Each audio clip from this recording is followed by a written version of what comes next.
Hey folks, I know I'm a little late. I was supposed to make this video about my experience in death and what I seen, felt while I was dead. I've been a little busy, so I decided I'd do it right now in the backyard where I got a chance. So, let me give you a little insight first. All my life, I've always helped people, worked for people to help build them, help build myself and my family. Very family oriented. I trust in God, not in a religious sense, but in a sense knowing that there is a creator, and now I can verify that. I was raised Baptist. I've been baptized twice. First by my Methodist uh, uncle, then the second time by my Baptist uncle in San Francisco.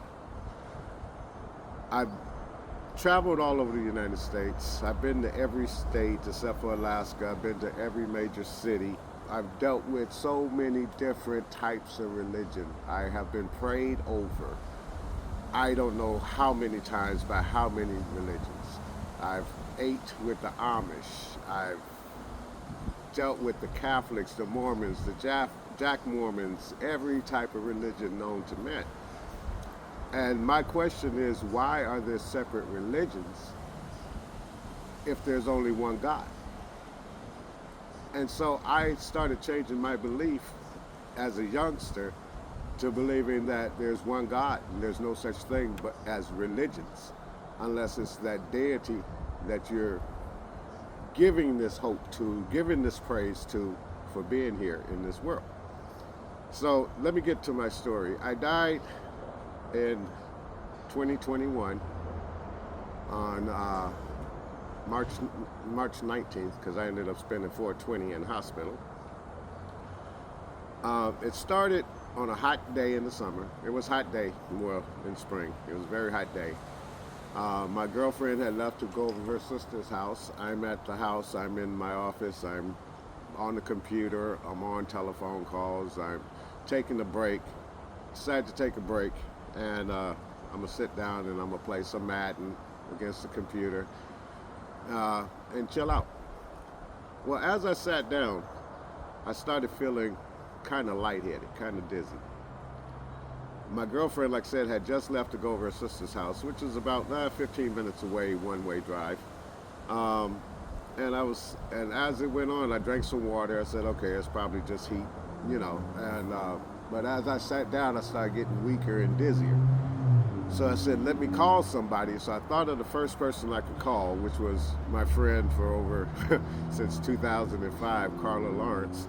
Called her. She happened to be gone, out doing her thing, but she said her daughter was there, so she sent her daughter Libby to me. I told her I left the doors open, just come on in, because I don't think I'll be able to get back up if I have to keep getting up and down. Libby comes in. She comes in. First thing she says, God, it's hot in here. Now, it's so hot in this room, I'm not even feeling the heat because my body heat has went up tremendously. I am sweating, but it's more, to me, it's feeling like a cold sweat. She was like, I need to call the hospital. You need to call the ambulance. I said, call Stacy, my girlfriend, first. Let her know what's happening to me, and then we'll call the hospital, or we'll just drive to the hospital. I'm where I live at this house. I'm only 2 miles away from about three different hospitals. Well, one of the reasons I love this area. But my girlfriend Stacy happens to come back before we can get out of there. Now, I got fans on me, air conditioning, water, everything, trying to keep my body temperature down. When she walks in the door, the first thing she said, you need to go to the hospital. I said, let's go. So she takes me to UC Davis. We have to park. I'm walking into emergency. I get so weak, I have to, as soon as I stepped inside the door, I had to sit down by the door on the floor. So of course people are looking at me like I'm crazy or something. She goes and tells them I'm in a medical emergency, and I they rushed me in. And there's a coincidence to the story too. I got to tell you about my surgeon, but they put me in a wheelchair. They hooked me up to a couple of cardio machines and everything. They said, Mr. Walker, right now you're in the middle of a massive heart attack. We have to get you into surgery right now. I said, no, you can't. I said, first thing, I need to talk to my girlfriend because I got a feeling I'm going to die. They sent somebody out to find her, where she was on the phone calling my children and everything and letting them know what was going on with me. By the time they found her, they had to put me in. They couldn't wait. They had to put me under. So they're prepping me, of course. I go under. Now, of course, if you've ever been through surgery before, you know basically there's a blackness. You don't really dream. You don't really feel anything. It's just blackness until they wake you up. I don't know how long it was into my surgeries, but I woke up to, I didn't wake up. I felt myself flying. I didn't float in the room, look down on my surgeons and the team or none of that. And it was none of that. It was just blue sky, which I took a video today because I didn't want to use another person's picture, because today reminds me of what I see. So I'll also have that video probably taped on to the beginning or the end of this so you could kind of understand what I felt. But first thing, thoughts. There was none. No thoughts. No thoughts on the planet, no thoughts on anybody on this planet, no thoughts on my kids, my grandkids, no thoughts of anything. It's just peace.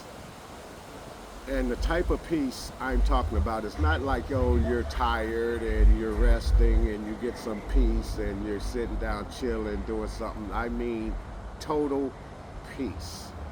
No thoughts, no worries, no concerns, just joyful feeling. And I'm flying through this clear blue sky, floating more so than flying, through this clear blue sky. And all around me there is nothing but blue and white, like white tinged clouds. There is no ground below me. There is more blue above me. So I call it being in the blue. So you may have heard me say something about that, about life in the blue. I wish I could live in the blue. That's what I meant. There was nothing but clear blue sky. All the world's problems, all the problems we face every day, all the things we worry about or are concerned about or that's on our mind, none of that. You cannot imagine to be awake and have the type of peace that I felt. It is like nothing you will ever feel on this planet.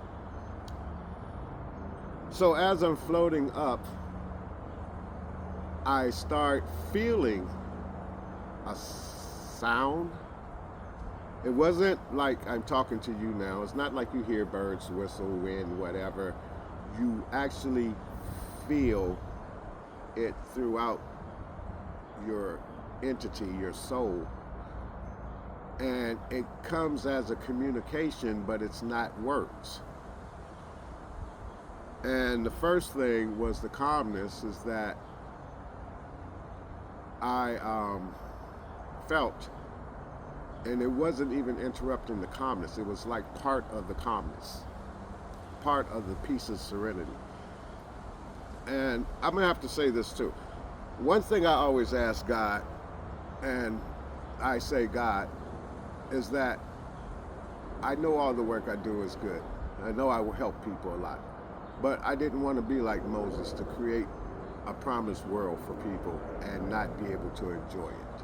I wanted to be able to experience it. I wanted to be able to experience it with my friends and family and the people that help make what we're doing great. And don't take that as MAGA, okay, please? But our greatness is a whole different feeling. of what we were trying to accomplish on this planet while I'm here.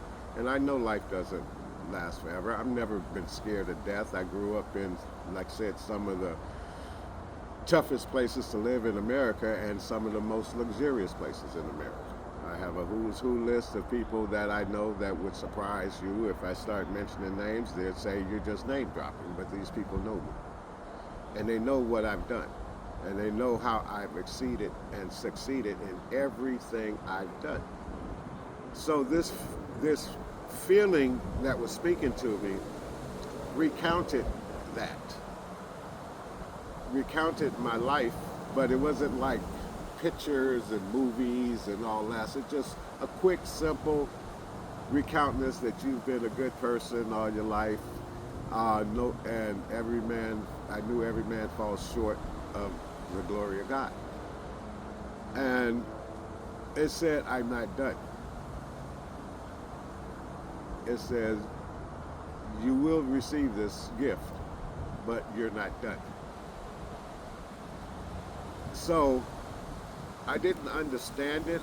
It wasn't a thing of me understanding, because it became part of my essence. It became part of my body. Now, and it said everything will be all right. You said you have the knowledge, you have the foresight. Everything will be all right. You see and you try to help people. You see what's coming. We gave you that. God gave you that. That's God's foresight. God gave me that foresight. So it's kind of hard to explain, because it sounds like, oh, I'm so great. I've done bad shit in my life. Understand me. I'm human. I've done bad stuff. I regretted some of the things I did. And I apologize to people that I offended. I even apologized to a person who was supposed to be an enemy of mine for what what happened to him, even though I had nothing to do with it, but what happened to him. And I said, we never should have been like we were when we were younger. And he said, yeah, right, we never did anything wrong to each other. It's just society. And which is why I don't let society guide me. I guide society. Understand what that is. Each of us have that power to guide for good or bad. I chose to be that one that wanted to see people succeed in life. I wanted people to have what was denied to them. I wanted people to be free. I mean, truly free. Not just freedom in the legal system or freedom in this world, but free mentally and spiritually. And I taught that. I taught that all my life. And there's many of you who are going to see this video who know me and been a part of my life, and I've been a part of yours, will say, yeah, if it wasn't for you, I wouldn't have what I have now. I wouldn't be happy today. I wouldn't be going through. I get phone calls every day from people who know me, who thank me, bless me. Like I say, Father's Day, I got probably, I don't know, a couple thousand kids, and they're not my blood, but they're my kids. I raised them. And some of them are only a couple years older than me. But the blue, once you're in the blue, everything is known to you. It's not just about yourself, it's about everything that's happening around you. And I don't know if everybody who dies goes to this blue. I've read other stories since it happened to me and seen other things on YouTube about people floating around in the air and they're in the hospital, then they go through the building. I didn't experience none of that. Maybe the drugs they gave me were some good drugs, but I didn't get to experience that part. Because when I became conscious of what was happening around me, I was already in the blue. So maybe there's a transition, I don't know. I can't answer all your questions about what happens. I can tell you that there is life after death. That I can tell you. How life is it God? Is it an angel? Is it Jesus? Is it Marani? I don't know. Names aren't a thing there. You don't even think about a name. It's just you exist and you're part of everything. I've seen a lot of stuff that's gonna happen. And I see the ways that that's not going to happen, that can happen. Because that was something else I felt, that nothing is permanent. There is a predestination, but there are little steps that happen along the way so that we can understand what, I guess it's like you can't understand evil if everything is good. So if everything is good, you would be, and you didn't know about evil, you would be easily susceptible to evil. So I stand for unity. I stand for life. If many people hear me say, it's about life.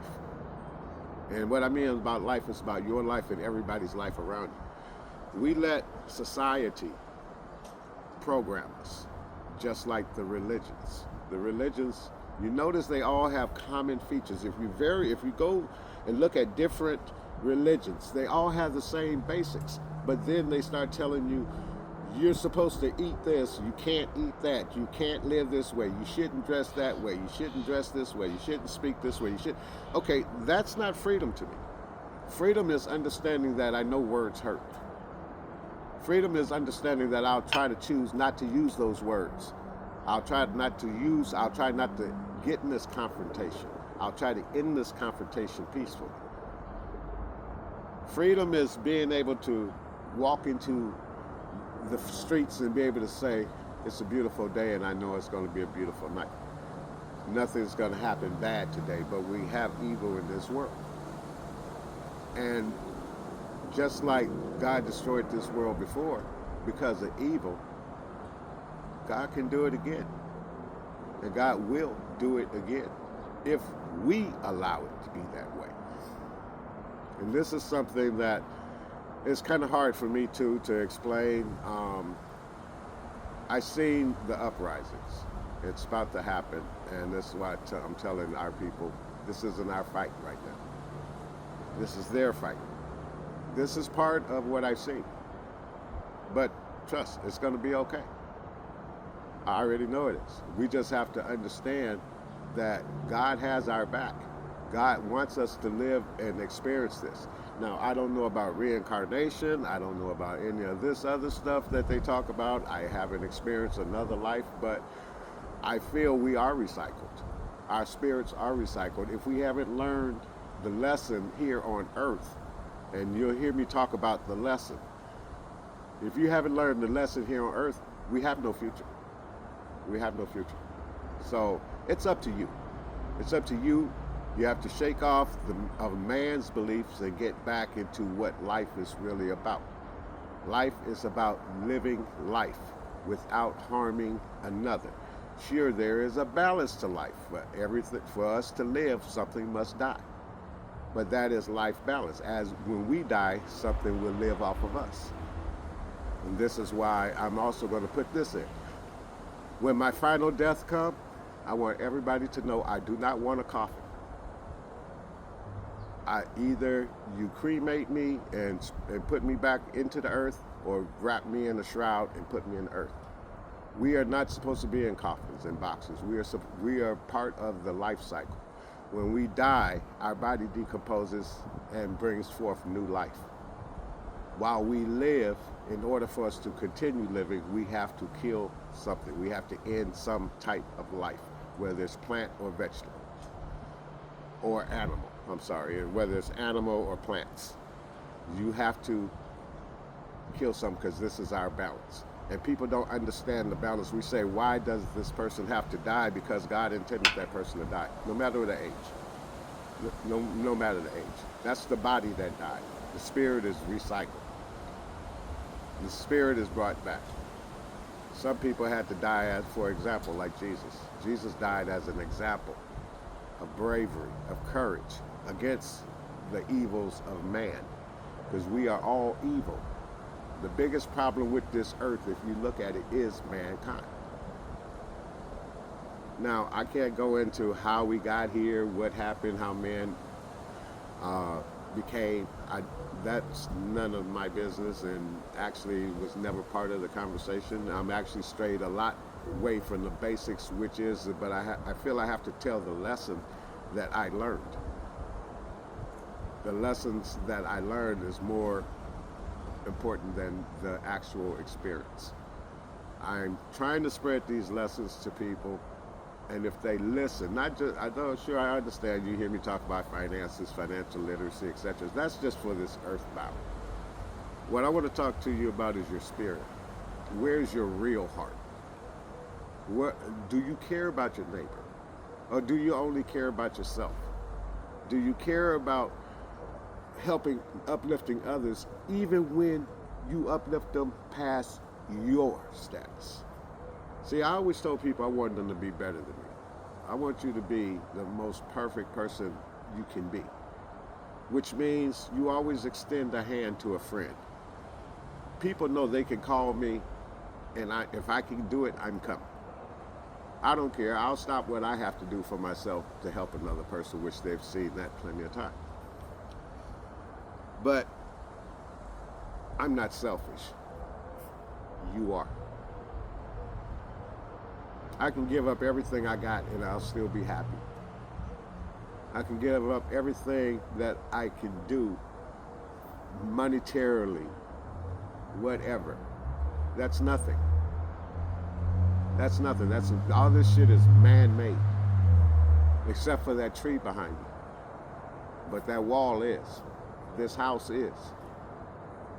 All this stuff can go. But guess what? That tree can live almost forever without man.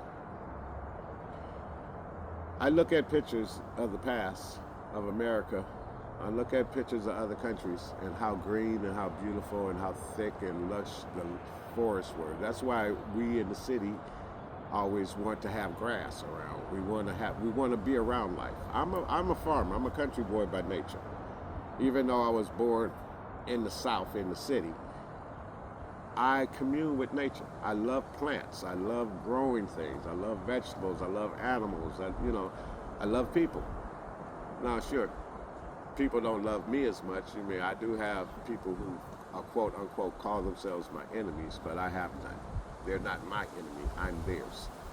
And the only reason why I'm theirs because my truth, which they cannot deny, even though they try, is the truth. You can't deny facts. You can't prove a truth is wrong. So I'm adding another message to this because this was my message. I want to see this world grow. I want to see our people grow. I mean all the people of this earth. There should be no one hungry. The reason why, because even the U.S., all that food we were sending the U.S. AD, or they were buying from the farmers, that's our surplus just for America. We only have 340 million people. That's it. We're like the smallest superpower in the world. China has over 1 billion. Let's think about it. Okay, so food should be free. Actually, everything should be free. You should be just being a part of society. And if we change that mentality, though, it's all about me. It's all about me having wealth. We got wealth hoarders. Wealth hoarders. Why should you be worth 10, 20, 50 billion dollars? What? Okay, and if you are, why aren't you doing something with it? You know, in the Bible, they talk about the carpetbaggers. You get to see them now. I stepped out of that realm. I was part of that circle. I was part of that circle. I know Trump. I know half the players in this game. The thing is, I chose not to be a part of it. I chose to speak up for the ones that are right, fight for the weak, try to help the poor. And as of which, I'm kind of an outcast in that system. Because theirs is all about self. Take. Hoard. Yeah, they're hoarders. I call them money hoarders. You got more than enough to live 20, 30 lifetimes. But you can't help a person with their life. You can't find 5 people. You'll go spend $40,000 on a bag and walk past, I don't know, 100 people that may be hungry. Selfishness. That's what's going to destroy this world. Your selfishness. You fake Christians, you fake religions, preachers who are in it for the money and using the word of God, God's coming. And nobody, your money, your people, the people you pay, nothing can stop this. Nothing. So until you guys decide to understand you may not get to see the blue when you die. There may be another place. I don't know. I think I went to the place where the good people go because everything was pleasant. Everything was accepted. And I accepted the message. So to you people who say there's no life after death, I'm going to tell you right now, die first and then come tell me about it. Then let's talk. If you haven't died yet, you can't tell me anything. And I want you to understand that. That's how I am. I believe in show it, prove it. I'm speaking from a fact. Now, the coincidences. As I'm in this hospital, UC Davis, it just happens to be that they were having the top surgeons in California in meetings, heart surgeons and everything, in a meeting. My surgeon came to me, the surgeon team came to me about, I think it was Tuesday. I think it was like 2 days later. And I'm still in the hospital. And of course the tube is out my mouth. I can talk now, still had a little sore throat.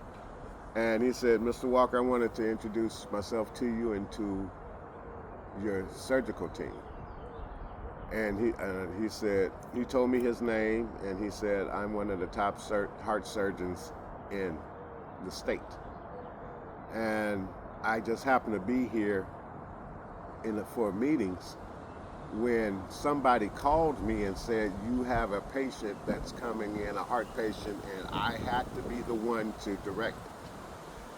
So while I'm waiting on this patient to come in, I hear the code blue on you, and I run down and I see what I can do for you.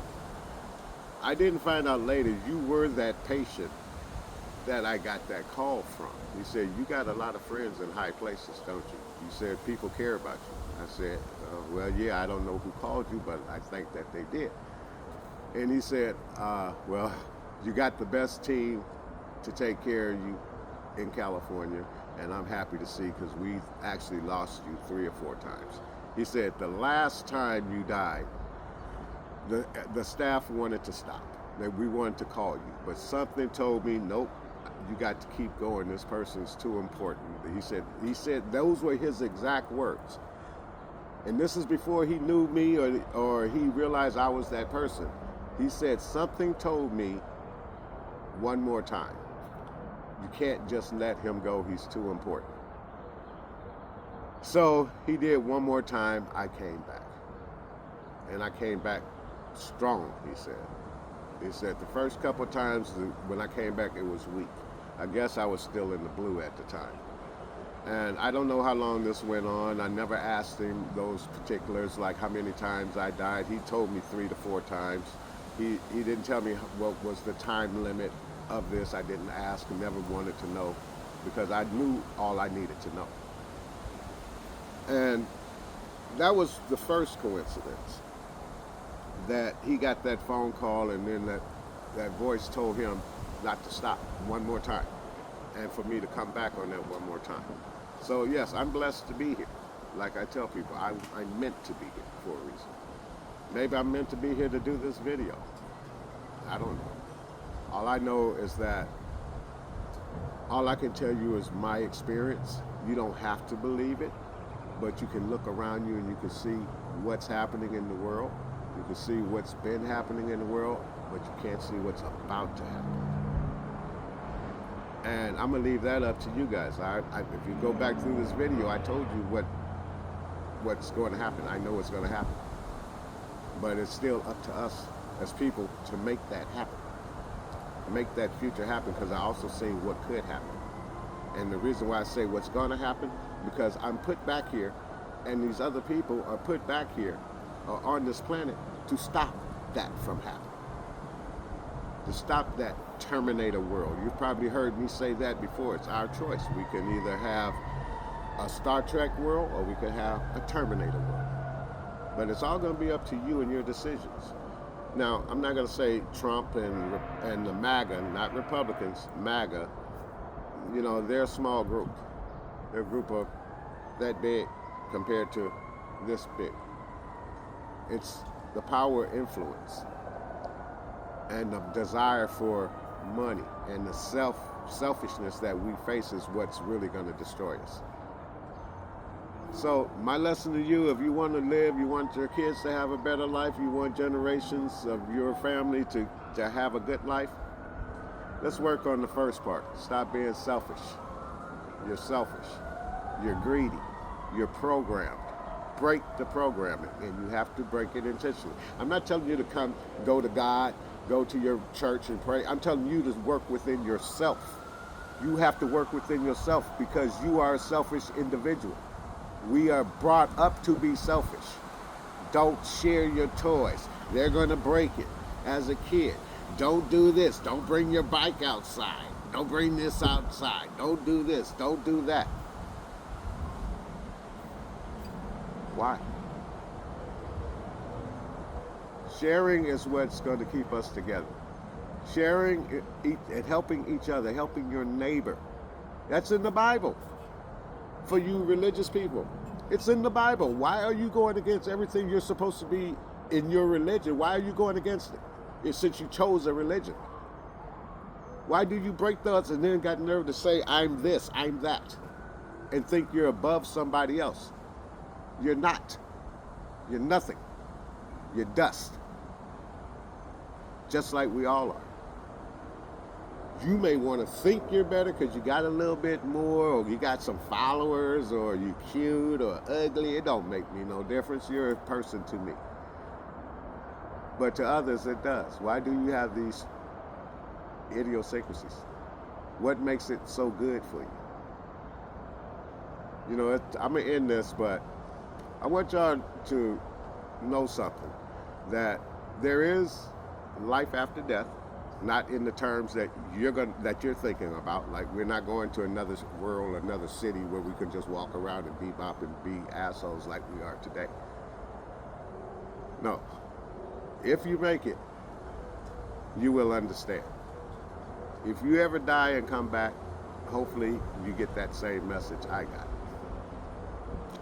There's a few more things that happen afterward, which I can't talk about because then I'm gonna be honest with you. I said I wanted to do this video to tell people about life after death, but then I thought about it, and this is one of the reasons why it took so long, besides me being so busy the last 10 days helping other people, is that, and I'm not crying, I'm just sweating, okay, but I didn't know if I was supposed to tell you, and I'm still leaving a portion out because I don't know if God wants me to tell you. If God wants me to tell you, I'll make another video. God will tell me. He wants me to tell you this part.